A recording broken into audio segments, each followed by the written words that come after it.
10 years ago, I published a book titled Deep Work. It argued that the ability to focus without distraction, the activity that I call deep work, was becoming increasingly valuable at exactly the same time that it was becoming increasingly rare due to distracting digital technologies like email and social media. Now, the conclusion of my book is that this presents a huge opportunity if you are one of the few individuals or organizations to prioritize depth.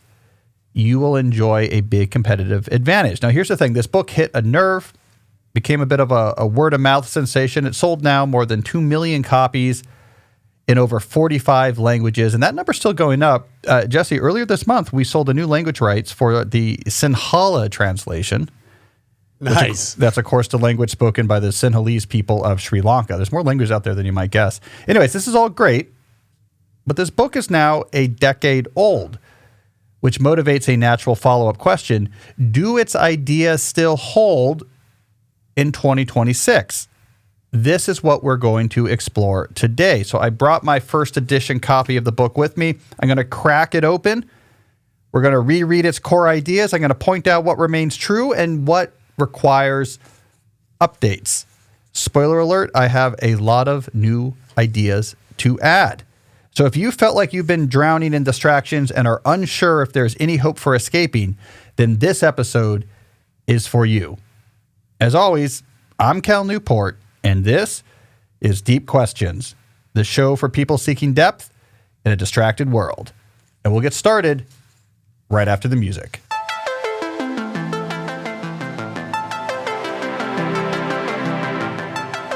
All right, so here's the game plan. The book Deep Work is divided into two parts. The first part makes my case for why depth is valuable, and the second part offers 4 rules for getting better at depth in your professional life. So it's the second part that we are going to revisit. I want to go through each of those 4 rules from the original book one by one.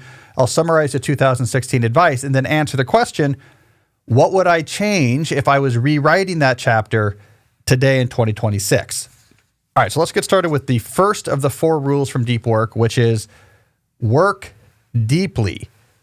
Now, I opened that chapter by discussing my friend David Dewayne's concept for the eudaimonia machine, which was a theoretical plan for an office that was centered on deep work as a primary activity. Now, he described it as a one-story rectangular building where each of the rooms is connected to the other. There's no exterior hallway. You have to go from one room to the next. And he said the first room when you enter the building is the gallery, where you're exposed to interesting examples of work that other people have done. You get your creative juices flowing. You feel a little bit competitive.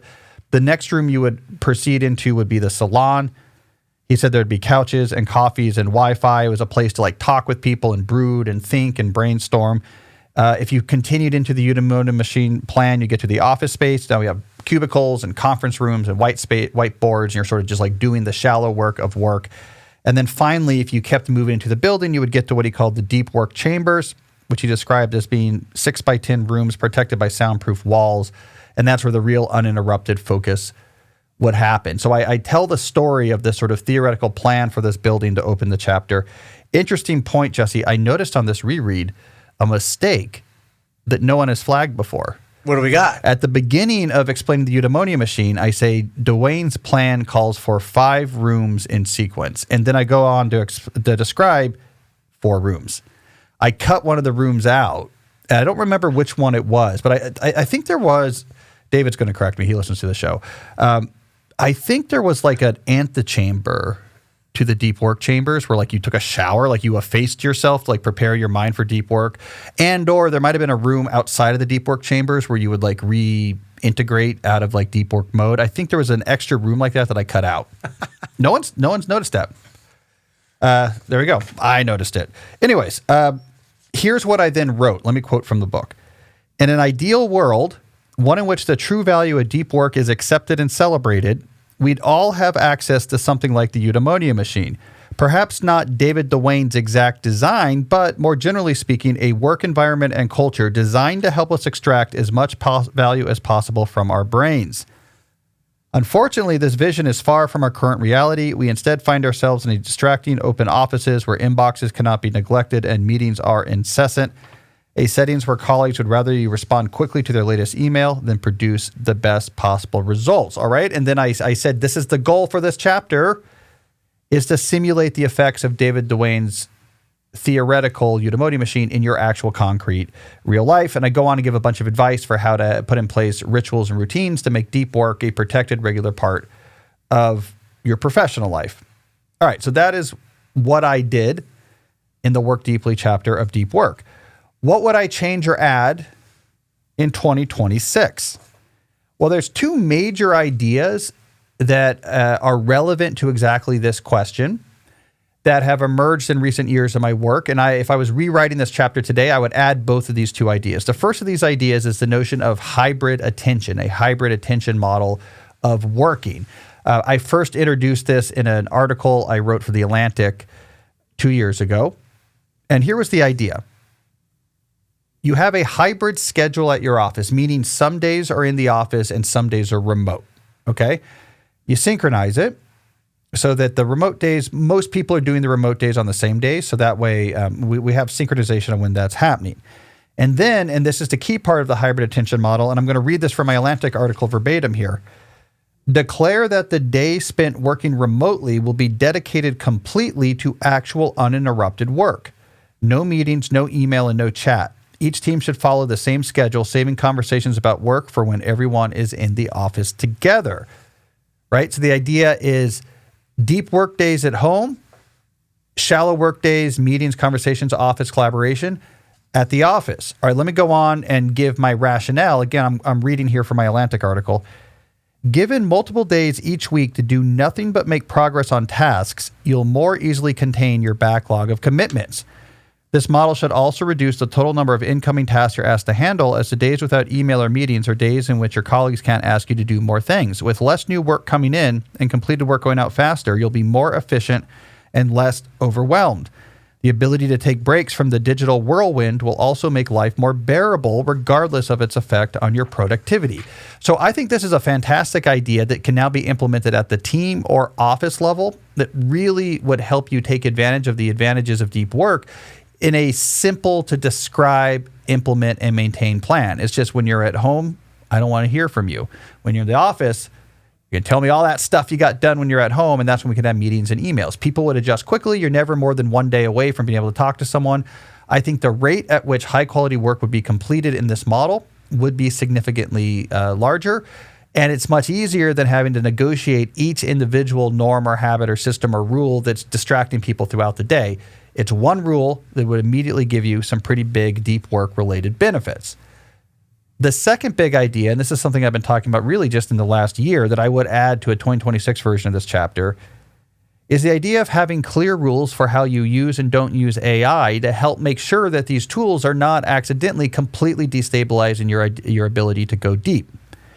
Here is one example of an AI rule that I've been promoting really two different things I did in March. So a New York Times article I had last week, which we'll talk about in the final segment, and in a Chronicle of Higher Education interview I did. I propose a rule in the work environment: don't let AI write for you. Write your own emails, write your own memos, write your own reports, create your own slides, make them concise and informative. Grappling with the blank screen to produce something that's clear and informative taxes your brain in a way that gives you a better grasp over the material that you're dealing with and produces much better results. Yes, you can take a lot of strain off your brain by letting ChatGPT create drafts and kind of edit the drafts or go back and forth with it or have it write it all together. But now you're missing out on that key cognitive strain that keeps your brain really locked in on what your business is doing, which allows you to actually be better at your job. It also avoids what's known in the literature now as work slop, which is the written products produced with heavy use of AI might feel more efficient for the writer, but are often way less useful for the recipients. And the total amount of work required to actually get to an actual high-value outcome is reduced. Now, that's just one rule among many that probably has many exceptions that you could add on to it. But the bigger point here is AI is emerging as the biggest threat to deep work that we've seen probably since Slack. And that is a big deal. Because unless AI can take over your job entirely, in which case we're all screwed, to have it kind of come in here and make deep work harder and lop off more of the peak strain of the deep work stuff you do is just going to make you dumber and make the total output coming out of your team, company, or individual much worse. So you need some sort of AI rules that push these tools, at least right now, much more towards automating the shallow than trying to make the deep easier. Be very worried about any use of AI that's primarily just trying to make deep work feel like it's less of a cognitive strain. There be dragons in the knowledge sector. It's like using pulleys to help you do pull-ups in military boot camp. You're missing the forest to try to save a few trees. Now let's take a quick break to hear from some of our sponsors. Now I want to tell you about one of my secret weapons in the fight to stay healthy, Factor. Factor offers fully prepared meals designed by dietitians and crafted by chefs. They're delivered straight to your door and they're ready in just 2 minutes. No planning, no cooking. Now these meals are refrigerated, not frozen, which keeps things fresh and very quick to prep. Now I use Factor to automate my lunch. This is my strategy.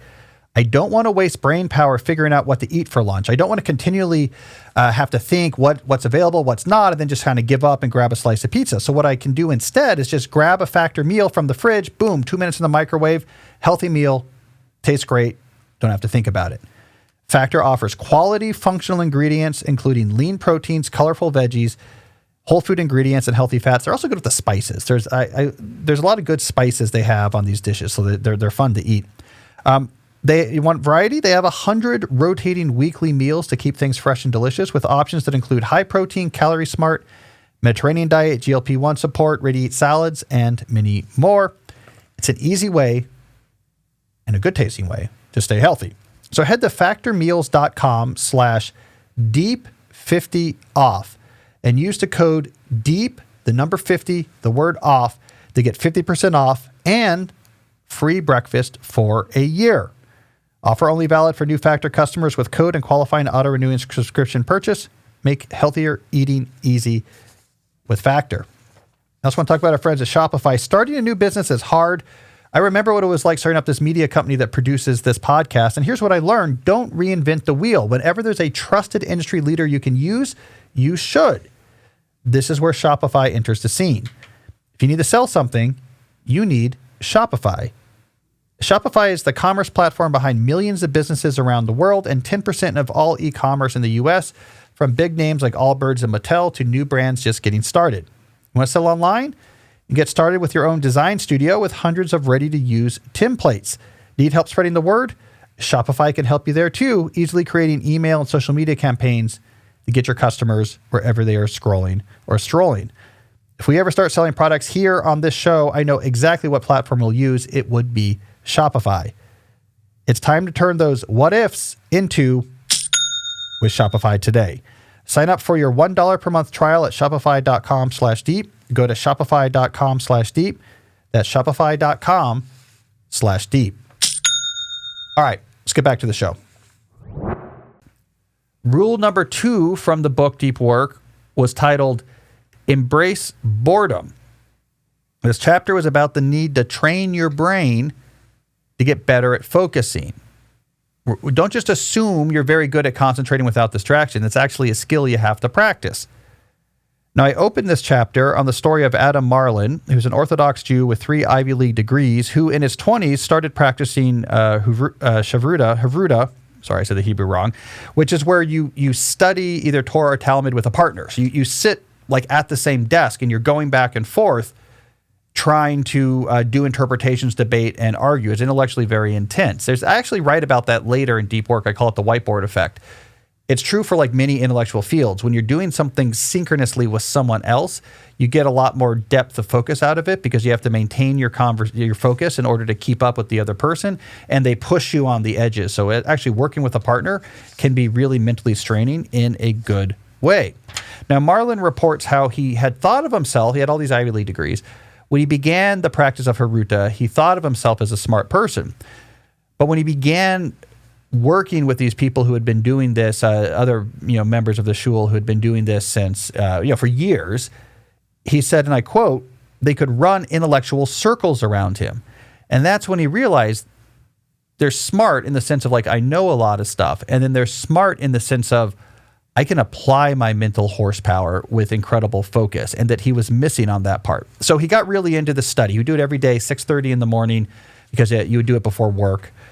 And he recognized that over time, he started to see a difference in his ability to do cognitive efforts in his job beyond this particular practice. Let me read you a passage from this chapter here. After a while, Marlon began to notice positive changes in his own ability to think deeply. I've recently been making more highly creative insights in my business life, he told me. I'm convinced it's related to the daily mental practice. This consistent strain has built my mental muscles over years and years. This was not the goal when I started, but it is the effect.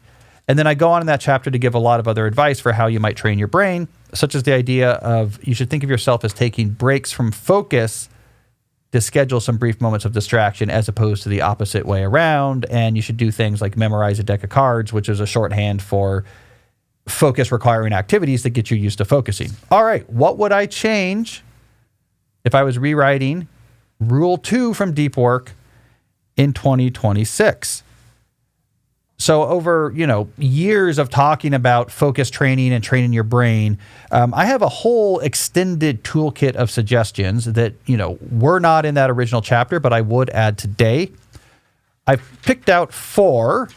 These are 4 brain training things I've talked about pretty regularly in the last half decade that I would almost certainly add in an updated version of this chapter. All right, number 1, you've heard me say this a lot in the last year or so. When at home, you keep your phone plugged in the kitchen. If you need to use it, you go there to use it. If you have to check in on a text conversation, you go there to use it. If you want to listen to a podcast while you do the dishes, you use wireless earphones. This is really important because 2 things happen. One, there's a lot of circumstances where you would be fighting the urge to pick up your phone and it would make it hard for you to lock in on something. But those circumstances are significantly made easier if the phone is not nearby. Right? Because if the phone is nearby, there's pattern recognizing neuronal bundles in your short-term motivational systems like, oh, there's the phone, and then they fire, and then they vote for let's pick up the phone. If the phone is in the other room, then they're not firing as loud. So you don't have as much of a cloying sort of distracting pull at your attention. So you'll focus, you're going to focus better. This over time is then going to give you like experience with like what it's like to be without your phone. You sort of normalize and habituate to that. And now think about all the things you do at home that if your phone was in the kitchen, you would now do with full focus. Simple things like I'm having dinner with my family. You're just going to be there having dinner talking to them. Or I'm watching a movie with my kids. Like you'll just be full out watching that movie. It's a completely different experience. Over time, the positive long-term returns will help reprogram your long-term motivation system to be like, oh, I really like what it's like to watch a movie without distraction. I don't even want the phone, right? So there's all sorts of positive benefits. All right, number 2, read real books, either in paper or on Kindle, but not on a phone or tablet. So not in a digital environment that you also associate with other types of distractions. If you're reading nonfiction books, take notes in a notebook after every chapter to try to consolidate the big ideas. So the information comes in the reading. The writing of the notes helps cement it in your brain. Reading real books triggers all sorts of complicated processes in your brain. It helps you build up what the researcher Marianne Wolf calls deep reading processes, where you build connections between parts of your brain that aren't normally connected. They wouldn't have been in a pre-literate age. When these different parts of your brains are all connected together, it unlocks more sophisticated understanding and thoughts. It literally makes you smarter. So reading, this is like basic cardiovascular exercise to your physical health. Reading is to your mental health. Reading pages of books gives you a smarter brain than if you're not reading pages of books. And that smarter brain is going to understand your world better, understand yourself better, understand complicated ideas better, produce more complicated ideas. So that's absolutely important. 3, I would say, find a hobby that rewards focus and punishes distraction. So you just get used to being able to lock on something and get a reward feedback from it. There's a lot of sports that do this. Tennis does this. My wife is taking tennis lessons and was saying if her focus flags a little bit in tennis, you're done, because you have to constantly be tracking what's going on and predicting what you're going to do next. Basketball has this feel. Golf, I assume, Jesse, right? Like if you're not locked in, like before your swing, it's... Yeah, for sure. If Jesse doesn't lock in, his typical 69 might flare up to a 72, 73. Is that what happens? I wish. Am I using the right golf lingo? Yeah, that was perfect. Your birdies are going to become bogeys. Double bogeys. Double bogeys. There we go. Okay, that makes it matter. You will get used to locking in on focus. Final thing I would say is self-reflection walks. I talk a lot about this. Walking without distraction, thinking about yourself, your life, what's going on. Just get used to the life of the mind. Get used to the inner dialogue voices in your mind. Get used to having noisy, clamoring, competing thoughts, picking out the important ones, sticking with it, making progress on it, finding insight on the other end. I call that type of mental activity contemplation. It's critical to a life well lived. Best way to practice it is to do it. And the way you do it is you go for walks, be moving without a phone. Or if you have to have a phone for emergencies, put it on ring and in the back of a backpack so you can't grab it without digging through some things so that you can think about what's going on. All right, that was chapter 2. Chapter 3, the third rule in deep work was titled Quit Social Media. Now, back in 2016, that was a really sort of provocative way to name a chapter. Now, a lot of people thought when they just skimmed through the book that what I was arguing back then is that people should stop using social media. It's kind of my stance now. Actually, what wasn't what I was arguing in that chapter. The Quit Social Media title for that rule refers to one of the specific strategies that I discuss, which is this idea of quit social media ... for 30 days to get a better sense of what value it is or is not creating. So I had the suggestion of temporary breaks from multiple different social media platforms so that you better understood what value they were bringing. And if you found that had no value, then maybe you would quit permanently. Or if you found that did, you might adjust your usage patterns to maintain that value, but maybe avoid some of the value that would be worse. That's an idea that I then developed in my next book, Digital Minimalism. But the general point of that of the chapter was this idea of you need to adapt a more rational tool mindset for digital tools. I was arguing for other types of tools we encounter in our life, we're not going to spend money to buy it or use it unless we have a clear use case. I talk about a farmer named Forrest Pritchard, who I met here in the farmer's market in Tacoma Park. He wrote a book, cool memoir called Gaining Ground. And he told me, and I quote this in Deep Work, about the complicated mental calculations farmers go through when deciding, do I need to buy this piece of equipment? Like, well, here's how much it costs. Here's the benefit. They all have some benefit, right? Here's the benefit it brings. Here's how much it costs. Is that benefit worth the cost? And they're always thinking that through and how to make that ratio more to their advantage. You would never just like buy an expensive piece of farm equipment and be like, I'm sure we'll figure it out. It's got some uses I don't want to miss out on. So we're used to in other parts of our lives being really careful, critical about if and when we're going to spend money on a tool. And I said, when it comes to the world of the digital, especially what I call network tools, things connected to the internet, we throw that out the window. We say it's not the creator of the tool's job to convince me that this is useful. In fact, if there's any possible benefit, I'll invest huge amounts of my time and energy into using this tool. And that was definitely still the mindset around that time. This was like the sort of Apple Watch period where you could launch a product like the Apple Watch. And Apple literally was like, we don't know what this is for. That's not our job. That's your job. All right, Apple monkeys, go buy this. And people were just like, I guess we got to buy Apple Watches. And literally people were trying to figure out the idea that people now use them for like fitness and stuff like that. That came later. Like Apple was just like, we built the watch and people are like, give it to me. And then we'll figure out later what to do with it. So we were in this mindset where it came to digital tools. We were being like the suckers at the county fair. Like, I will use any tool if there's any benefit. So the main thing I was arguing in that chapter is, no. Make a tool earn your attention. Make the case that this is generating way more benefits than costs. All right, here's what I specifically wrote. The use of network tools can be harmful if you don't attempt to weigh pros against cons, but instead use any glimpse of some potential benefit as justification for use of a tool, then you're unwittingly crippling your ability to succeed in the world of knowledge work.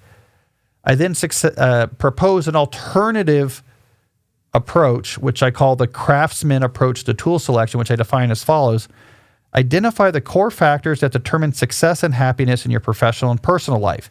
Adopt a tool only if its positive impacts on these factors substantially outweighs its negative impact. So I was saying, be a much more wary consumer of tools. All right, so what would I change if I rewrote this in 2026? Well, when it comes to social media in particular, which was like a big example through that chapter of a tool that you should really weigh its value versus cost. Our relationship with social media back when I was writing this book, which was really like 2014, 2015, our relationship with social media back then is very different than it is today. And it would change the way that I talked about it. If you go back to that 2014, 2015 period, which is when, by the way, I first began writing about skepticism around social media. My first post about this came out in 2014. If you went back then, people were thinking about tools like Facebook or Twitter through a lens of personal positive benefits. So if you said, I don't know, I don't think you should use Facebook, they would come back and say, here are like the benefits I'm getting, right? Like I'm keeping up with my friends. It's how I find business contacts, and there's news sources I can't get elsewhere, right? Twitter, they would be like, this is important for my professional brand. If I don't have a voice online, I don't exist, and it's going to be hard to get jobs. So we really were still at the tail end of seeing social media tools as being utilitarianly useful.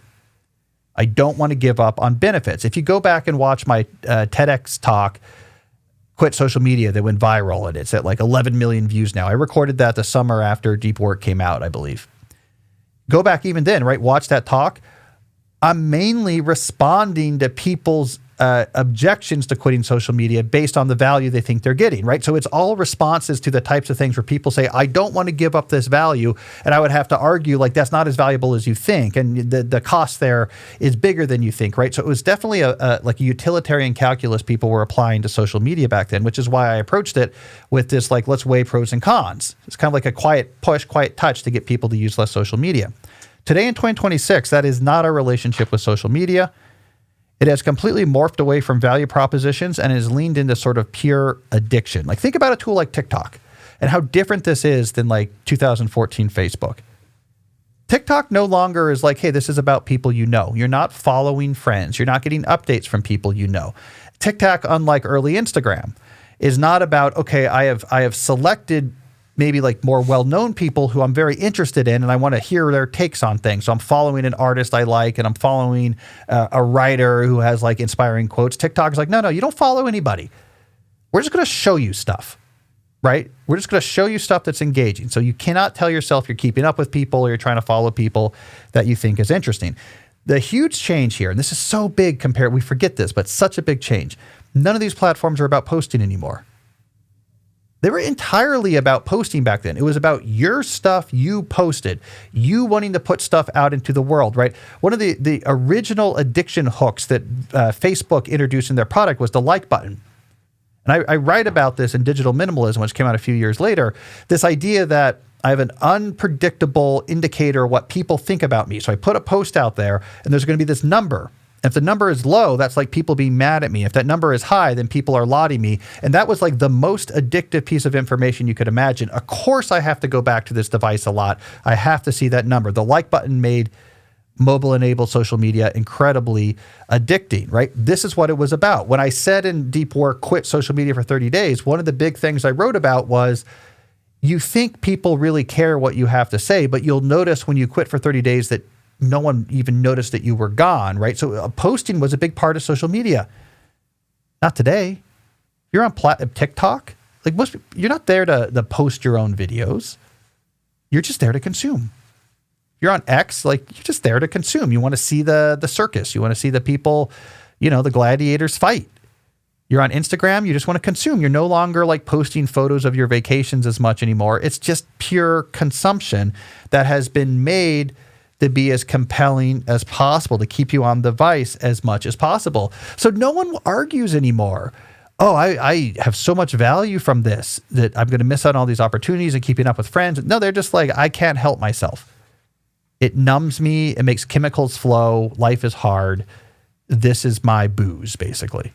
So it's a completely different relationship. So if you're writing a chapter now about trying to get rid of consistent sort of optional digital distractions, you would write it more like a how to get sober guide. Like that's where we are right now. We see it as something that is a little bit unsavory and we can't help ourselves. It's like smokers in the early 90s. You're like, this is not good. We know this is kind of on the way out. I'm trying to stop and I can't, and I could use some help. So I would completely change the way I thought I would think about it. And this is where I'd give my advice, like you got to retrain your brain. You have to have the phone away from you more so that you're not firing those short-term circuits. You got to retrain long-term motivation circuits to learn the deep reward of sticking with something without distraction is better than the short-term reward of looking at the phone. You got to take all the stuff off of your phone that's going to give you high reward signals. Anything where people make money, the more you look at it, like you really got to make that phone dumber. Look at my video from our episode from, what was it, like a month ago, Jesse, where we talked about how to simplify your phone and make it seem like a incredibly simple dumb phone while still having useful apps on it. Like that's all the type of stuff I would talk about. This is no longer a argument about tool selection and pros versus cons. It's an argument about sobriety. So that chapter is one that I think would change drastically. All right, the final rule in part 2 of Deep Work was called Drain the Shallows. This is the chapter where I tackled trying to contain the administrative and logistic tasks that, if left unchecked, make it really hard to find time for deep work or to remain focused during deep work sessions. Here's what I specifically wrote. I'm reading here verbatim. The shallow work that increasingly dominates the time and attention of knowledge workers is less vital than it often seems in the moment. For most businesses, if you eliminated significant amounts of the shallowness, their bottom line would likely remain unaffected. And as Jason Fried discovered, if you not only eliminate shallow work, but also replace this recovered time with more of the deep alternative, not only will the business continue to function, it becomes more successful. All right, so I was mentioning Jason Fried there. That's because the opening story of that chapter was about how Jason Fried, with his company 37 Signals, now it's called Basecamp, experimented with a 4-day work week for certain times of the year, and they found that productivity went up. And then I talked about this controversy that happened where a reporter wrote an article and was like, oh yeah, Jason Fried and his company are just making people jam 5 days of work into 4 days, like great productivity, tip. And Jason Fried fired back. He's like, no, they're not working more hours. They're just doing less of the nonsense. There's like less meetings, there's less back and forth. People are just a little bit more on task. They're not working more hours, but more stuff is getting done. And the point there was like, we have a lot more shallow work in our schedules than we think, and it's a lot more removable or optional than we think. So that was the motivation. All right, so I had a bunch of strategies. I actually am going to go through quickly the 5 particular strategies that I mentioned in this chapter. And for each one, I'll give a thumbs up if like, yeah, that held up, and a thumbs down if like, yeah, that didn't really work out or we don't really do that anymore. And I'll do this real quick. All right, the first idea in there was time blocking. That definitely held up. I think time blocking continues to be really the only way to manage your time and attention if you have a busy knowledge work job. The second strategy, quantify the depth of every activity. I actually gave away of you a heuristic for how to actually numerically score activities so you could sort of see how much deep work each requires and prioritize the deep. Did not hold up. No one did it. That's something that no one ever did. All right, the third idea, work with your supervisor or boss to establish an ideal deep to shallow work ratio. In a typical work week, what ratio of my hours should be deep work for shallow work? And then measure. And if you're falling short, talk to your boss. Well, hey, we had this target we thought would produce the most value for the company. We're falling short. How can we make changes? That really held up. I threw that in as an after effect. And then I heard from a ton of people after the book came out that this was really successful. So I really like that idea. I talked about shutdown routines, 100% that really works out. Have a clear end of day, close the open loops, check a box, say a phrase, be done with your work when you're done. Don't let it sort of bleed amorphously into the rest of your day.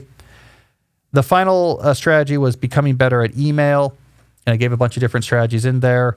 Some of those things work, some of them don't. I'm going to get into that in a second. One of the sub-suggestions there was just don't reply more often.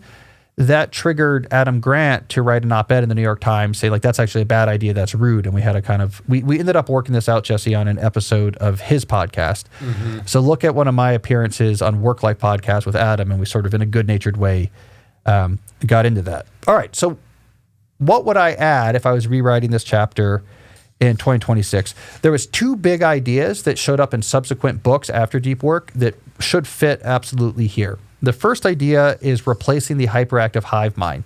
This showed up in my 2021 book, A World Without Email, which was meant to be the immediate companion to Deep Work. But then I inserted digital minimalism between the two just because that book was more timely. But in A World Without Email, I said, okay, here's what I got wrong in Deep Work. Here's what I got wrong. In that strategy about becoming better at email, I was falling into the trap of imagining the key to improving the role of email in your life is that yourself to have more discipline and better habits, and perhaps to shift some norms in your organization, like norms around response time. And in a world without email, I spent a couple years, I looked deeply at the rise of email and its impact, and I was like, oh, that won't solve it. The problem with constant inbox checking in the professional setting has to do with collaboration strategies. A lot of our projects, we coordinate with ad hoc back and forth messaging through tools like email and then later Slack. If that's how you're collaborating, a strategy I call the hyperactive hive mind collaboration style, you have to check those inboxes and chat channels all the time, because ongoing back and forth conversations have to be serviced. Otherwise, things ground to a halt. So the real solution is not better habits yourself, like I'm going to batch my email checks, but replacing ad hoc back and forth messaging with other ways of collaborating that requires many fewer inbox checks or many fewer chat checks, even if those new modes of collaboration are more annoying and in the moment require more work. You want to minimize the need to have to keep checking channels. So that's an idea I did not have in 2016, and by 2021 was a big part of my life. The second idea I would add here, and this is one I really laid out in my last book, Slow Productivity, which came out in 2024. Workload matters. We need rules and systems for explicitly managing workloads. If it's just informally bouncing stuff back and forth in messages, hey, can you do this? Can you do that? We'll take on too much stuff. And when we have too many things to work on at the same time, they each emanate their own overhead, their own sort of shallow work tasks to sort of keep the project going. That aggregates. It's uncompressible. It's like water. So if you do 10 things as opposed to 5 things, you have twice as much of this administrative overhead that you have to service. And there's a tipping point you go past where the amount of administrative overhead you require to service all the things you're working on basically fully takes over your schedule. And then you only can really do work early in the morning on the weekends, and you're in a state of extreme unproductivity. And you're also miserable and burnt out. It's just a terrible way to work. If you instead have explicit rules for managing workloads in a team or a company so that I'm only actively working on a small number of things at any one time, what happens? The amount of concurrent administrative overhead drastically reduces. I have more time for deep work. Those things get done fast. They get done well. And the overall rate at which I complete things goes up. And the number of things I finish per quarter also goes up. Doing fewer things now means I get more things done in the long term, and I'm less miserable. It's the role of overload in attacks on deep work and burnout and workplace misery is critical. So again, my book, Slow Productivity, gets into that. I did not really have that connection yet when I wrote Deep Work. All right, so there we go. I think, Jesse, it holds up pretty well. I mean, it's continuing to sell, but there's a lot of updates that I think would make it better. Now, a lot of these updates are in my future books that follow Deep Work. A lot of these updates are here on this podcast. A lot of these updates are in my writing I've done for The New Yorker on these type of issues. So you can sort of think of a lot of my work going forward as revised and updated editions of Deep Work. So this stuff is largely out there. I eventually write it down anyways. But this was sort of the seed that started a lot of the thinking that I've since been trying to elaborate and expand ever since. If you had to redesign the book cover, what would you do for a second edition? Pretty canonical, right? I remember, so if you want the quick backstory, this design philosophy actually came from the book that preceded this, which was So Good They Can't Ignore You, which is about don't follow your passions, a career advice book. So here we go. So we're working on So Good They Can't Ignore You, and we're getting back these bad covers. There's one with pencils on it. Pencils. I don't know what's going on, right? And then the designer at some point gave us this super big font text heavy. And this was back in the day when Barnes & Noble was a big deal. And I was like, yeah, that stands out. Be so good they can't ignore you, and good in you.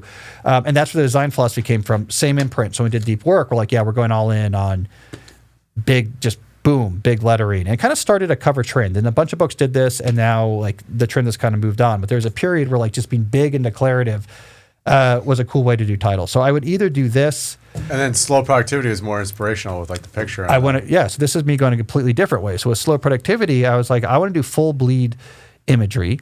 This is more of a thing from the fiction world. And I was like, let's bring this to nonfiction. I want to induce a psychological state in the reader just seeing the cover that is congruent with what the book is going to be about. So you see the cabin up on a hill with a path leading to it, and your mind already goes to a narrative place of a life that's slower and focused on producing important things and is meaningful. It puts you in that emotional state, and then you're like, what's this book about? And it's like, hey, how to do that?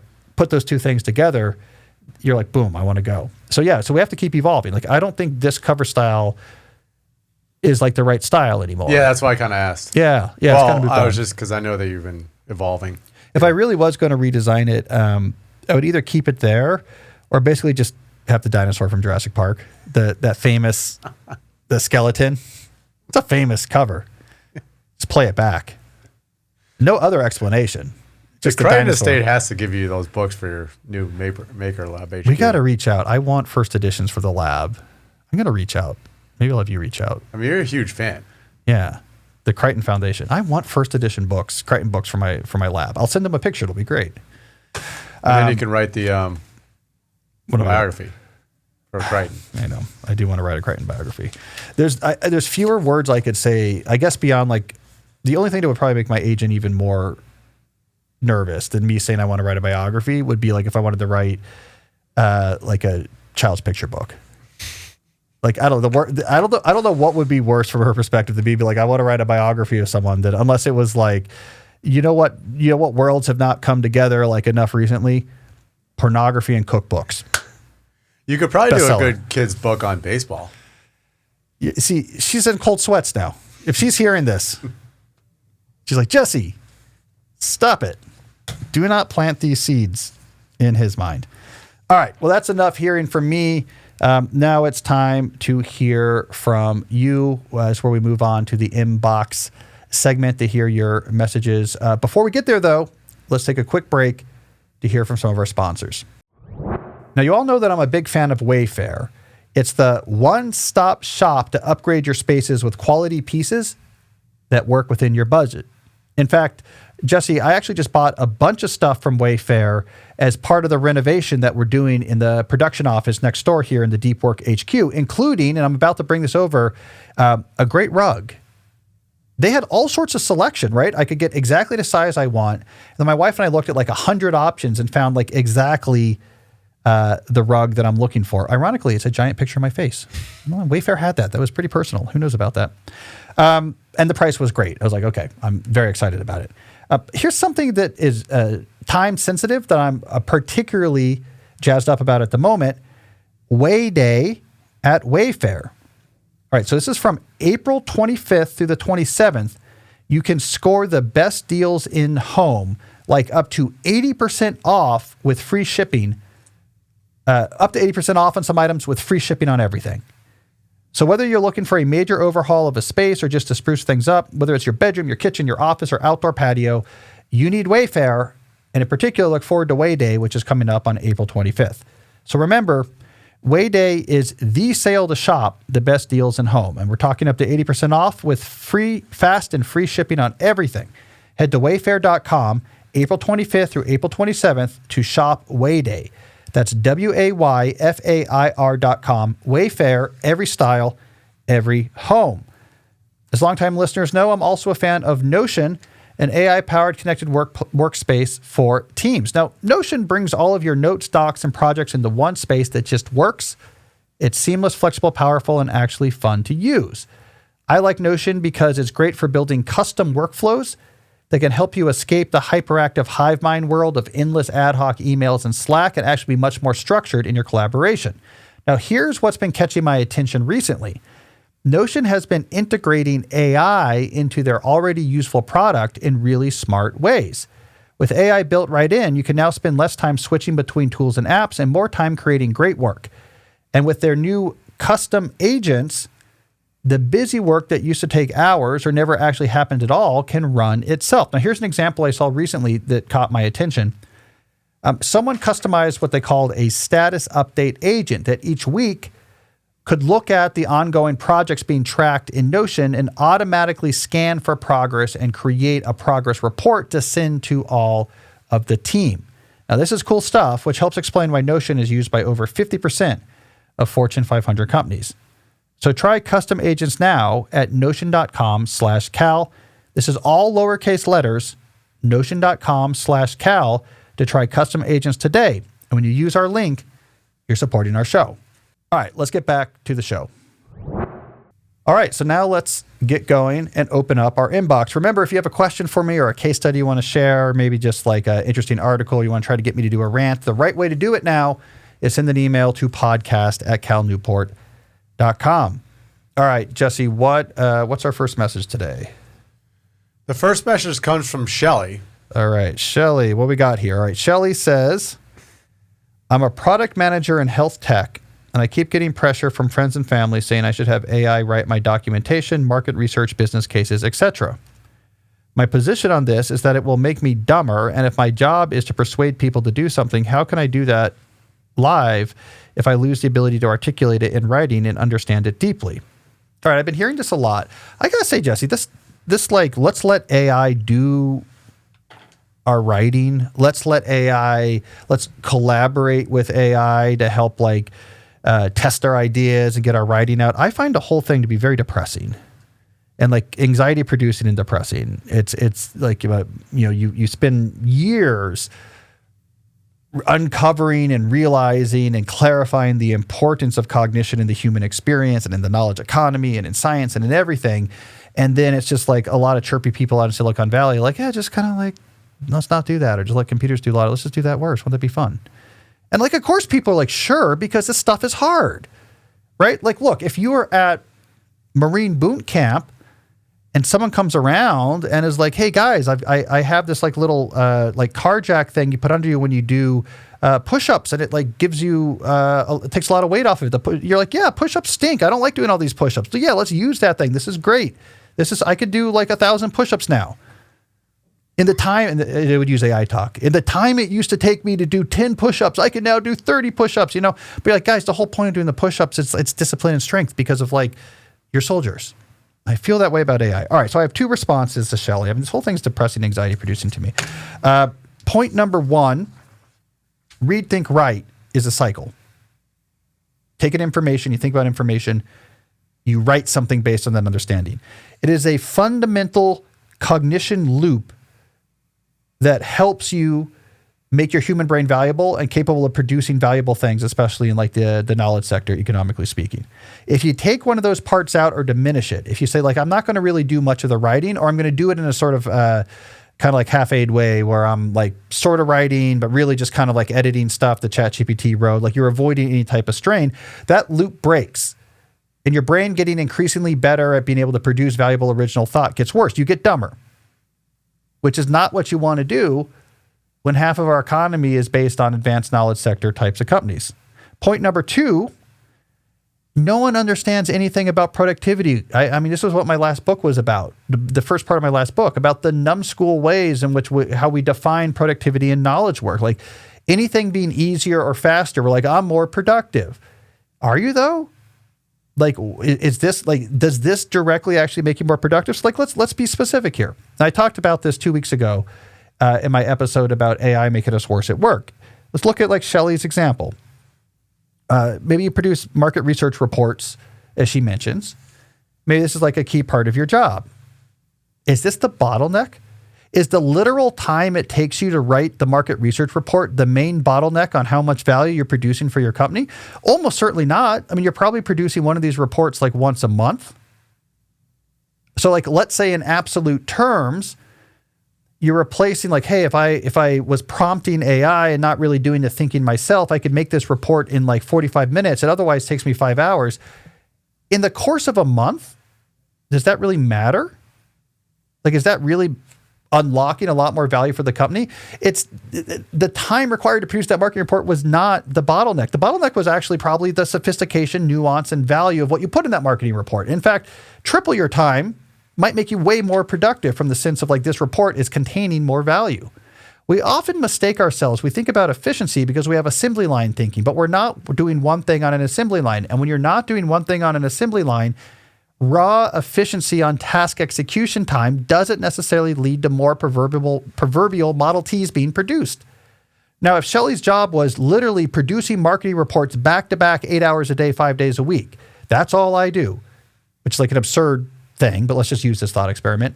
then maybe, and they got paid by just literally, here's a report got produced. And someone's like, it looks like a report, here's some money. Like if that was the situation, then like, oh, increasing the speed at which a report is produced would produce more money. But this is not the situation. I'm not writing marketing reports back to back to back to back. I mean, I talked about this in one of my newsletters as well recently. Whereas like their social science researchers are using like AI agents to help analyze data and produce plots. It's nice because that can be annoying, so it can make an annoying day less annoying.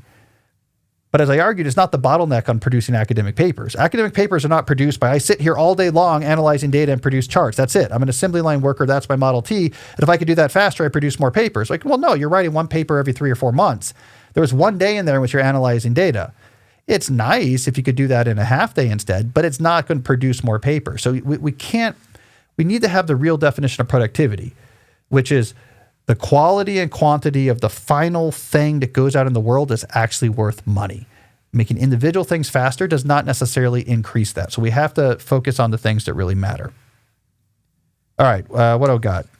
Next, we have a note from Emilio about AI and education. This is just going to make me more depressed, isn't it? I don't even know what it is yet, but I can assume AI and education, the note is not going to be like going great and just with a thumbs up. And then we move on to the next one. All right. I feel like I should have like a bottle of bourbon with me.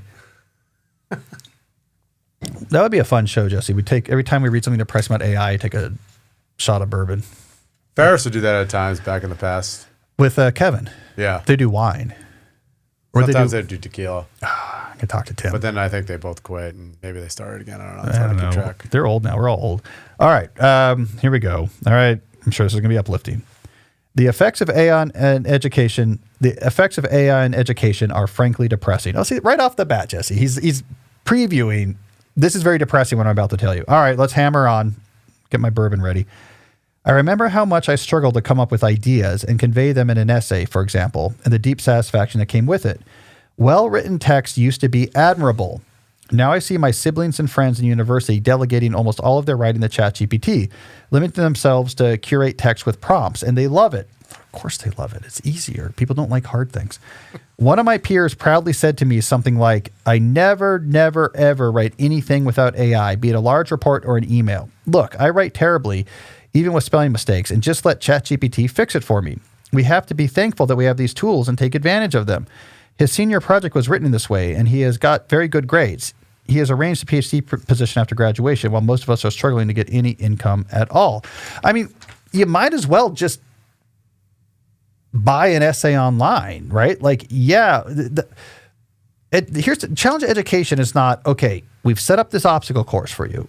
And if you do it the obvious way, it's going to be mentally hard.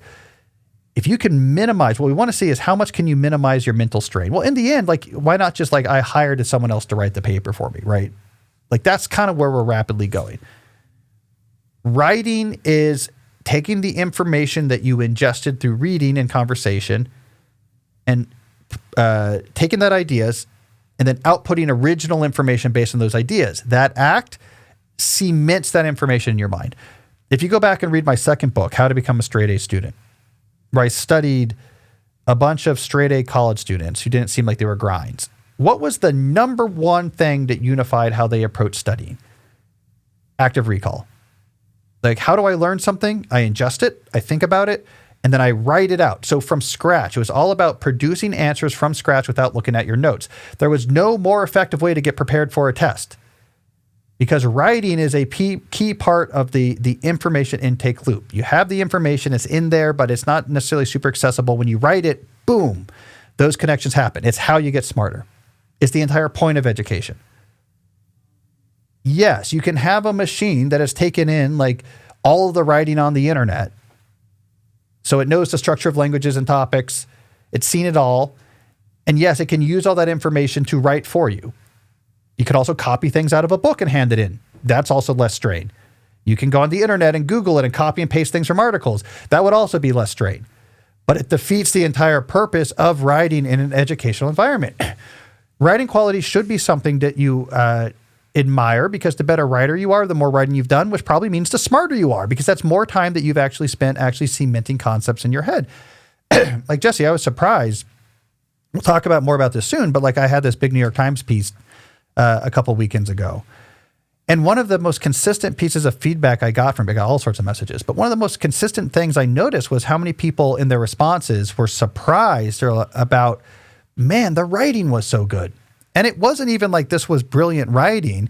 It's just, I care about writing quality. It was a well-crafted essay because I care about that. And I think 10 years ago, that wouldn't have caught anyone's attention. It would just have been the ideas. But today, people are like, whoa, what was going on there? I mean, like, this is just like, it's essay craft 101. It's got structure, clarity, callbacks. Like, it's a active sentences, rhythm. Like, there's just clear things you do. We're just not used to writing quality anymore. So I'm kind of going off in all sorts of directions here. But I do not like this idea of using AI to produce human text for consumption by humans. I think this is a fundamentally human endeavor. Like, that's sort of the stance that I'm coming down on. I know people are going to be upset about that. I just think it's a fundamentally human endeavor. Let's go back to, the Bible. Let's go to Bereshit. Let's go to Genesis, right? Like, right off the bat, metaphorically, what is the thing that like defines humans? The thing that God gives humans right off the bat is like the ability to have language. They name all the animals and plants, right? This is like a metaphor for like really that development of the ability of language that humans developed about 50,000 years ago, right? Boom, we're capturing that in this sort of like ancient book. It is like fundamental to the human condition. And then the entire Abrahamic faiths on which like all the ideas we have of everything from like liberal democracy to human values and modern ethics, morality, all comes out of this came out of writing.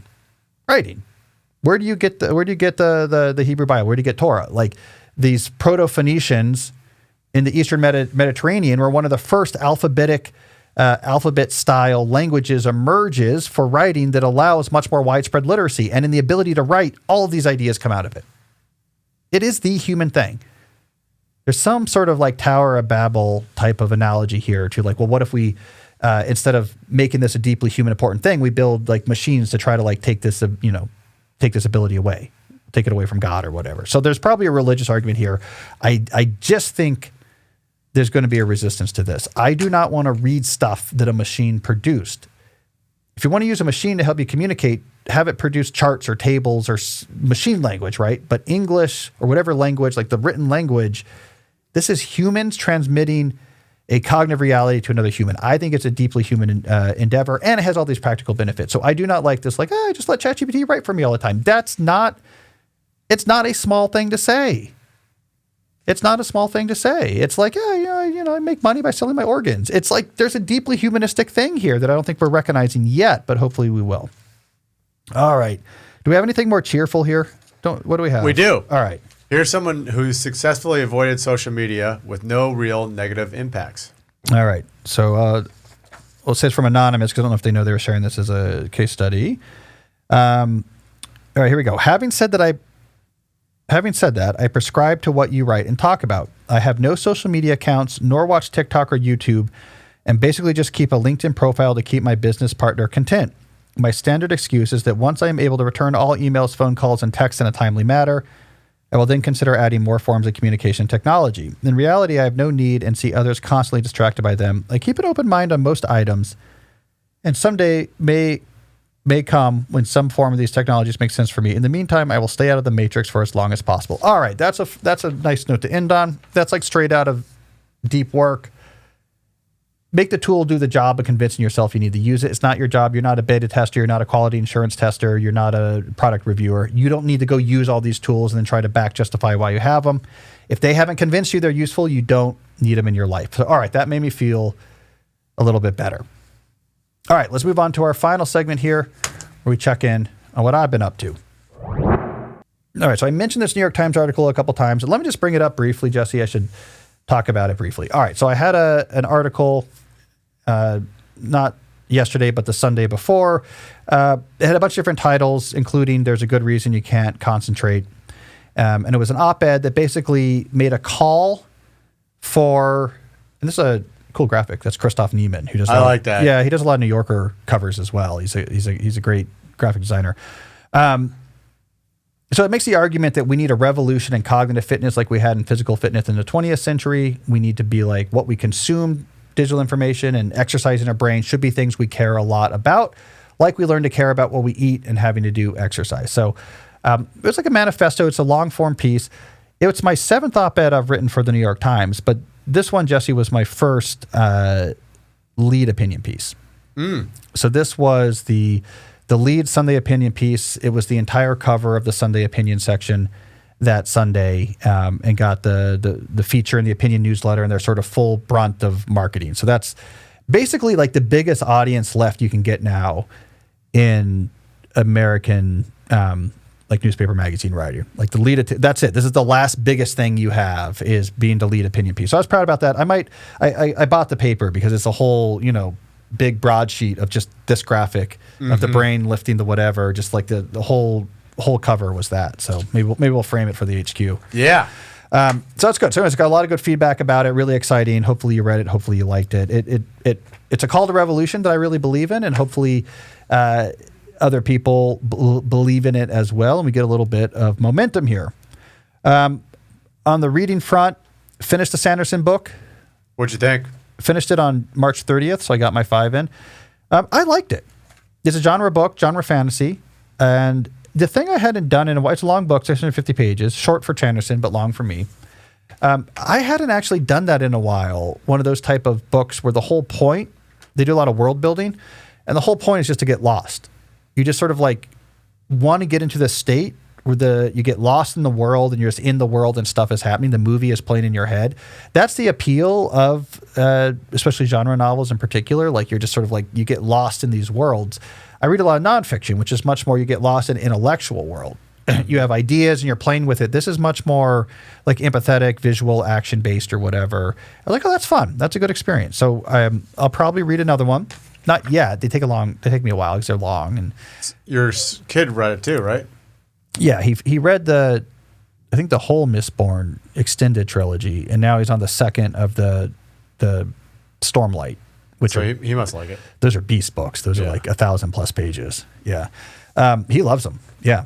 I told him we'll find a way to go meet Sanderson at some point. And we'll bring a copy of Name of the Wind to get signed. Because, you want signed copies are worth a lot. Remember, all complaints about sci-fi references goes to Jesse. He wants to hear it. So there we go. So I got my 5 in just in time. I got to figure out, I finished last night, so I have to figure out my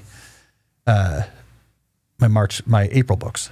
I was thinking about getting you a book. There's a new book about George Steinbrenner that just came out by Mike Ficarro from the New York Post. It could be interesting. I might read Mad Dog read it. I might read that Notebook book as well. That came from a listener. The history of notebooks. Yeah. I should probably read a baseball book now that the season's going. Which I should also warn everyone. Now that the Nationals are doing some interesting things, we're going to do a 5-episode arc. Analytics, lineup construction, and hit strategy. I don't know. 5-episode arc. Let's go. Actually, the episodes are going to be, and I think people want this, is basically like live commentary. So we just record you and I talking through the full 2 to 3 hour game. And then like you could go back and listen to us and like replay the games. Analyze the new ABS system. Analyze ABS. Like we could do little fun asides about the technology in ABS or this or that. If reading between the lines, I think is what people want, is more extremely long form, super rapid quantity baseball content. All right, well, that's all the time we have for this week. We'll have another AI reality check episode coming out on Thursday, and then another advice episode next Monday. So, as always, till next time, stay deep. Hey, if you like today's discussion of my book, Deep Work, and want to read some more, check out episode 384, where I answer the question, what else should you read to have a deeper new year? Check it out. I think you'll like it. So we're going to do a deep dive on the question that I probably am asked the most by you, which is, what should I read?